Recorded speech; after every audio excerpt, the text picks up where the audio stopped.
There we go. There we got that beautiful canned rock music going, ladies and gentlemen. Orange and blue today. Well, most places, I imagine, it's orange and blue tonight. Andrew Mason here, Cecil Lammey, on assignment, hopefully enjoying the weekend. It was a football Sunday without the Denver Broncos, but with some relevant results for the Denver Broncos. And what does it all mean? And how are you feeling? How you feeling out there? Are you thinking, okay, the Broncos, they just get the one win, they got it? Or are you a little bit concerned? We're going to talk about it right here on Sunday night. Orange and blue today, denversports.com. Andrew Mason here, riding with you on what, if you were hoping for something, it didn't happen today, right? You didn't get any help from the Bengals, Colts, or Dolphins. They all lost, or they all won. Won convincingly, with the exception of the Colts who looked like they were going to win convincingly, and then Tennessee came storming back late. And then didn't even get the bonus help. The bonus help would have been, of course, the Buffalo Bills against New England Patriots, and New England breaking out to a 14-0 lead at the start of the game. Drake May looking pretty spry, pretty good. And then Buffalo eventually seizing control of the game, taking a 2-score lead in the fourth quarter, hanging on for a 24-21 win. So here we are. The Broncos at 9-6. They're still 2 games up. So that's the good news. Despite all the other competition for these last wild card spots getting the results they wanted this weekend, including, of course, the Chargers back there on Thursday night against the Broncos. Despite all that, guess what? Broncos are still 2 games up. So you feel pretty good about that. But at the same time, well, here we are talking about something that didn't quite go the Broncos' way. So, like I said, how you feeling? And Jeb says, I'm feeling like we need to win one of the last 2 games. Okay, yeah, that's obvious. But how are you really feeling about the Broncos' chances right now? How are you feeling? Are you nervous? Or are you cool, calm, collected, chill? Because let's face it, I've seen out there on social media over the weekend, there seems to be a little bit of edginess that maybe wasn't there. Jonathan checking in saying, I'm nervous. We haven't seen it in years. They have to prove they can before I'm confident. That's actually a pretty fair assessment, I think, of where things stand for the Broncos. That they've got to go out there and prove it. We've become accustomed to a certain thing happening around here, and a certain thing being obviously disappointment. We've gotten accustomed to that over the last few years simply because of the results. Simply because we've seen the Broncos not really come close. I mean, last year's probably the closest they came, right? They were right there, sitting there with a chance to be a playoff team, and then it faded away down the stretch there, starting with the loss to Detroit, and then, of course, the loss to the New England Patriots. Miss Meat Pie, My Pie, says the Bengals didn't look that great today. Well, yeah, they didn't. They got the job done. I think sort of a big thing is you have to look at what they did in the context of, well, they played a team with Dorian Thompson-Robinson at quarterback. The Bengals got the Cleveland Browns without Jameis Winston, who has made plenty of mistakes, but also has been electric at times. And while there were some interesting dynamic moments from DTR today, by and large, it seemed random when they happened. And certainly that sequence there early in the fourth quarter when the Browns were still in it, down 17-6, had goal to go, a couple of penalties, and then DTR getting picked off. That's really what finished the Browns off in that game. The Bengals definitely aren't cresting. And I think that is possibly to the Broncos' advantage. Certainly on the offensive side, they looked okay, not great a couple of Mondays back when they took on the Dallas Cowboys and eked out the win. They overcame some of their own mistakes to beat a Tennessee team that, as we saw today, can look dreadful for long stretches. And then we saw what we saw out there from the Bengals today. Perhaps their defense is getting a bit stronger. One thing about their defense that even as they've struggled this year, they've still had a takeaway touch. Think about, for example, when they took on Pittsburgh earlier this month, and right out of the blocks, they get that jump start with the pick six. So it's a defense that can still make explosive plays on you, but by and large this year has gotten gashed. So I think there's going to be some opportunities if the Broncos are patient. That's what brings me to the next thing I want to talk about here, which is some of what Sean Payton said today. Sean Payton had his press conference right before kickoff of the earlier games today, the Zoom press conference, and the running game was a focus. And of course, he was asked by our good friend Chris Thomason of the Denver Gazette. By the way, shout out to him. Had a great Thursday exploring Hollywood before the Broncos Chargers game. So Chris asked Sean Payton about the words "run it" written on the play sheet, of course, that we all saw on the Amazon Prime broadcast. Here's Sean Payton talking about that. Let's put it this way. Sean wasn't happy that everyone saw those words. Yeah, fair enough. I think, number one, I don't like the fact that the network TV cameras feel like they can zoom into our call sheets, but it is what it is. It's just a reminder sometimes that there'll be little notes I'll put at the top of a section. Thought we ran it real well early in the game, first half. Second half, there's two series I kind of kicked myself where even when we did run it, it was the type of run we ran that wasn't as effective.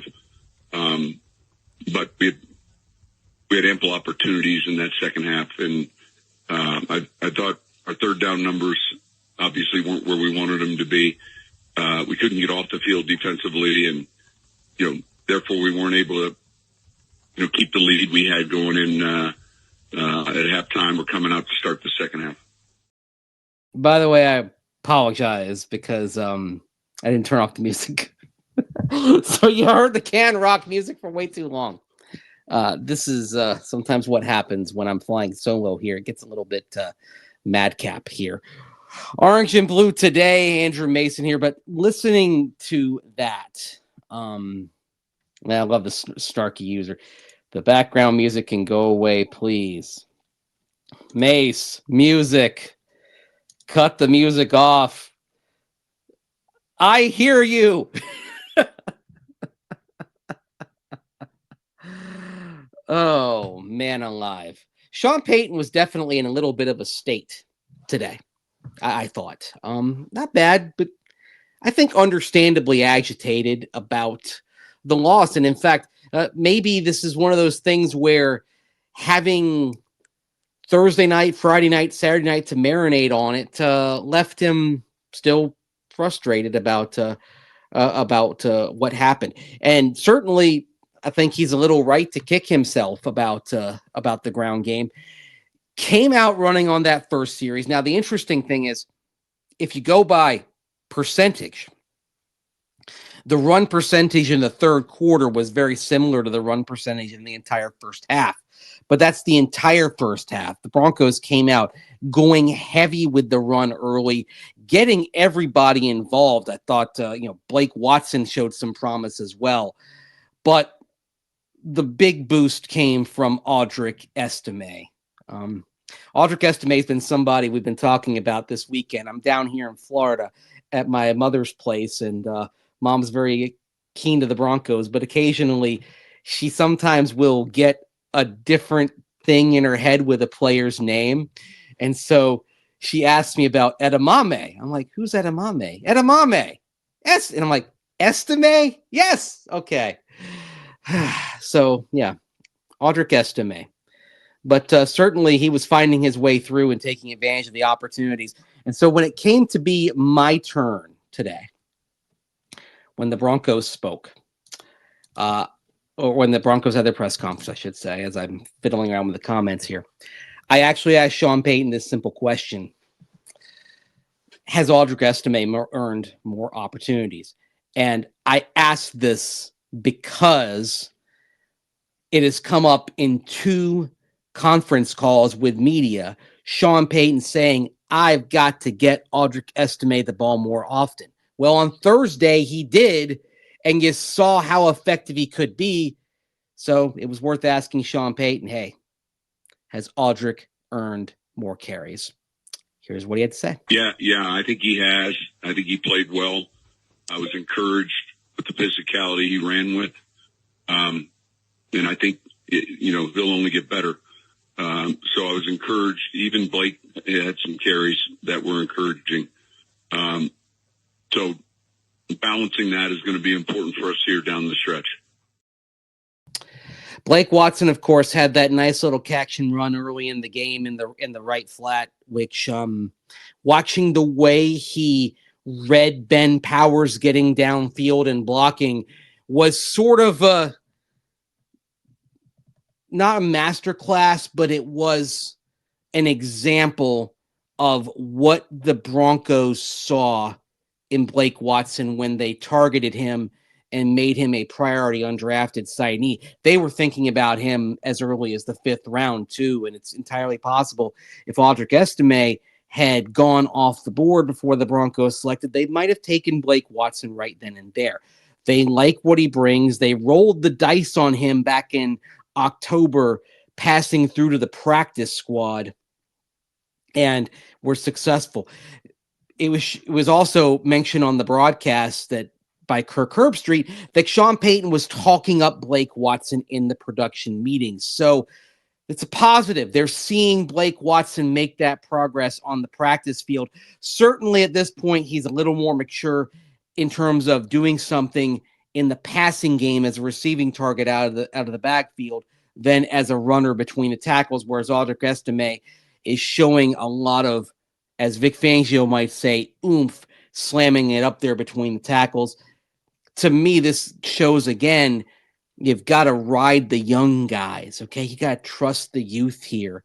Javonte Williams, actually, he didn't have a bad game for the Broncos on Thursday night, certainly compared with some of the other games that he's had over the course of the season. Much more effective at times during the course of that game. But at the same time, not as dynamic, I thought, as Audric Estime was when he got the opportunities. In fact, just kind of a quick look at the quick cursory look. You had, of course, Javonte Williams with 24 carries on 4 attempts. So brief, he had a burst, but he also had the play where he fell down when he was targeted in the passing game, which was part of that last minute of the first half that fell apart. 4 yards of catch, not really what you want. Audric Estime on 9 carries, 48 yards, by the way. That's a good solid 5.3 yards per carry. That's highly effective. And I think you want to keep turning the page with Audric Estime. Now, again, Sean Payton's talked about it. It's like sort of like he writes "run it" on the card. He talks about giving Audric Estime more opportunities when he answers our questions. He reiterated that today, that he's earned more opportunities. But just like the run it on the card, he's got to follow through. I mean, I think he's sort of at the first step, which is like he knows what he needs to do here. He's just got to actually do it and take advantage of what's being thrown his way. Orange and blue today. Andrew Mason here, riding here with you on a Sunday night, right before us, right as Sunday Night Football gets underway. We got the Buccaneers and the Cowboys playing tonight, and of course the Saints and Packers playing tomorrow. Look, the week's basically done as far as the Broncos are concerned in terms of the playoff race. They didn't gain any ground The Colts, Bengals, Dolphins all gain ground on them from the back end. It's still in the Broncos' hands. They have to win one game to be a playoff team. But I think with the Dolphins, the last best shot of a loss probably ended today with that win over the 49ers. The 49ers, of course, struggling with injuries, eliminated as the game kicked off, or just before kickoff when the Rams took care of business against the New York Jets. So you might have to count on the Dolphins being 9-8. The Colts, we've talked about, play an absolutely dreadful schedule on the run up to the season. Those teams came in with a combined 8 wins this week. So you have to expect they will get to 9-8. Of course, that's relevant in a 3-way tiebreaker.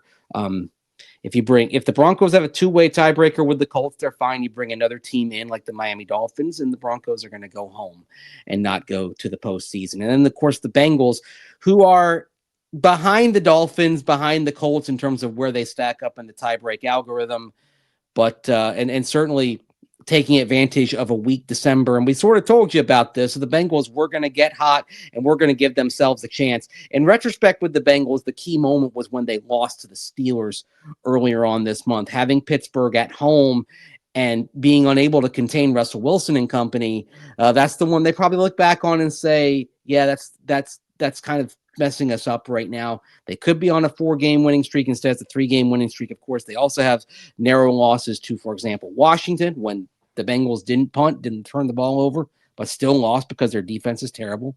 They lost a game to the Chargers when they blew it there last month in the second half. So the Bengals are kind of are kind of kicking themselves over a lot of lost opportunities. But they're right there in the conversation. And then, of course, there's the real back way. There's the help from a Kansas City Chiefs team that might have it all wrapped up. Kansas City goes this Wednesday to take on Pittsburgh, one of the Christmas Day games on Netflix. The Chiefs are 1 win away from clinching the number 1 seed in the playoffs. 1 win or 1 Buffalo loss. Of course, the Buffalo loss did not happen today. So basically, for all that we're talking about, the teams coming from behind the Broncos and whatnot, and even maybe having to go to a tough Paycor Stadium in Cincinnati and get a dub, at the same time, if the Chiefs take care of business on Wednesday in Pittsburgh and get the number 1 seed, salt that away, you're going to see a Chiefs team probably without a bunch of key players in Week 18 in Denver. I wouldn't expect to see Patrick Mahomes. I would not expect to see Travis Kelce. I probably wouldn't expect to see Chris Jones. Of course, they're going to be monitoring his status here in the next couple of weeks. That could give the Broncos a runway to a game that could be a little easier than you might expect on the surface right now. So it's open. There's possibilities. And then, a lucky Chiefs team. Yeah, they are lucky. They are, no doubt. Now, some of it is they make their own luck. I don't look at their win over the Broncos last month as luck. I look at that as preparation. I look at what happened against the Raiders. That's luck. Silent one. I don't want the Chiefs sitting, guys. We need to earn it. That's fair. But here's what I said earlier today on social media. Someone saying something similar to your sentiment about wanting to earn it. If you have been starving without a meal for a while, and then you get to the banquet hall, and the only way you get dinner is because somebody doesn't show up, and then that person doesn't show up, you're starving. You're not turning down the dadgum meal. You're going to eat it, right? You're not saying, oh, well, I don't want this because this person didn't show up. No, yes, you chow down. It's been 8 years. Don't worry about how you get in. Chow down and earn that.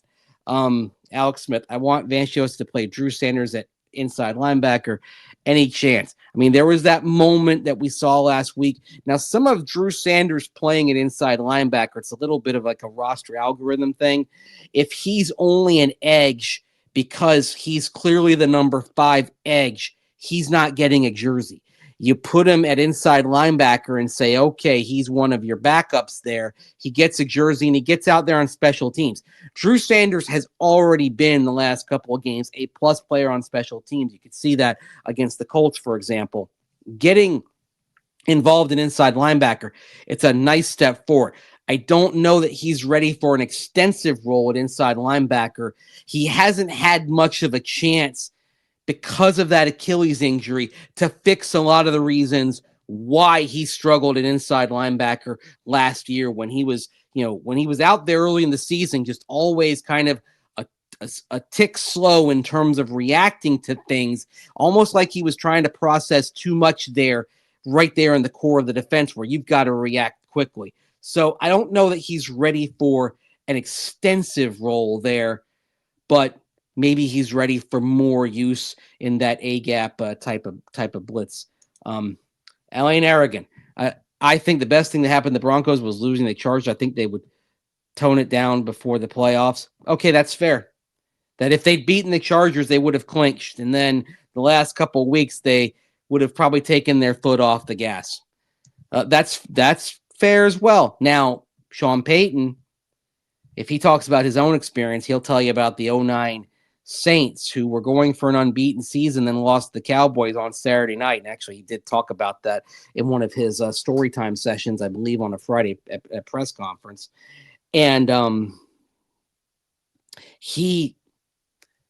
that team, the Saints, did not go into the playoffs with any momentum. They lost 3 in a row to close the regular season. And then they turned around the postseason and they won 3, and they won this only Super Bowl in Saints history. So that being said, I don't think that's something that Sean Payton is going to be thinking about. Victory lap, Sean focusing on Cincy instead of focusing on the Chargers was a mistake. I don't think he was not focusing on the Chargers. I think he was looking at a advantage that could be gained. And so that's another thing too. The Bengals are going to be sitting there on a short week. The Broncos are going to have had 2 extra days of rest beyond a normal week. I think that matters as well. So I don't know that that's a mistake just yet. Put it this way. I don't think the short week, this past game, I don't think it's a reason why the Broncos lost. The Chargers had the short week as well. And it was basically not a home game for the Chargers based on the fans that were in there. So I think it was an advantage gained. I still think it was an advantage gained for this next game. I don't think the Broncos lost on Thursday because of that. Media critic, Mace, why is NFL officiating such a joke? You know what? I could do an entire week of podcasts on that one. It was not a good weekend at times. Certainly, you look at the non-PI call Thursday night, Marvin Mims Jr., and you look at a non-PI call yesterday that goes in the Chiefs' favor, and we should have a long conversation about the ball that was clearly out of Patrick Mahomes' grasp before the arm was going forward. Sometimes I don't know what I am watching. Chris Crane, 2009 Saints lost 3 games in a row, and we fans thought they were done. Yeah, I can't blame you. And this is also, I think, of what Bronco fans are going through right now, Chris, and how they've had the last few years of falling short. And certainly it would be understandable for Saints fans to think after 3 losses at the end of the regular season, they were done too, because the history simply was not there for those guys at the time. But history's changed. There's a first time for everything. Let's see. If the Chiefs win the next game, will they play Mahomes against the Broncos? No, I highly doubt they will. I think it'll be a Carson Wentz special in that game. Storytime sessions. Coach always wanders off. He does, but you know what? There's some great things. Like if you got Sean Payton on a Friday and he's kind of in expounding mode, that's where you can ask him about things philosophically. I learn an awful lot from those Friday sessions with Sean Payton. They're probably my favorite press conference of the week. The last time he did one before the Colts game, it was 20 minutes. But there was some good stuff, and it's stuff that you can look back on in the offseason. In fact, I'll probably dive into some of the stuff from Sean Payton's Fridays as we get into the offseason here on Orange and Blue today. Being pass happy and overlooking LA are 2 different things. Of course, talking about the Broncos and this is from the chat room. over on YouTube talking about the Broncos and kind of going away from the run. I mean, you just got to commit to it. I mean, I think back to how Mike Shanahan viewed the run. And he would talk about how the whole point was that you accept sometimes some lesser gains early for some bigger gains later. You want to break down a defense, pound away. Those jabs in the first quarter become sledgehammer blows, knockdown blows in the second half. That's what you're hoping as you wear down a team. So that's what you're hoping for. And I wish, and I think Sean Payton, sometimes he'll look back at the film, he'll look back at the plays and be like, I wish I had, I'd had that. Here's a question. Philosophical question before we go off to watch Sunday Night Football here from plain old me. Do you think Denver's season will be considered a failure if they don't get in? I won't. I'm still focused on what things looked like at the start of the season, the palpable progress that has been made despite navigating some things like that crater in the salary cap, despite still coming out of, the lingering effects of some years of less than stellar drafting.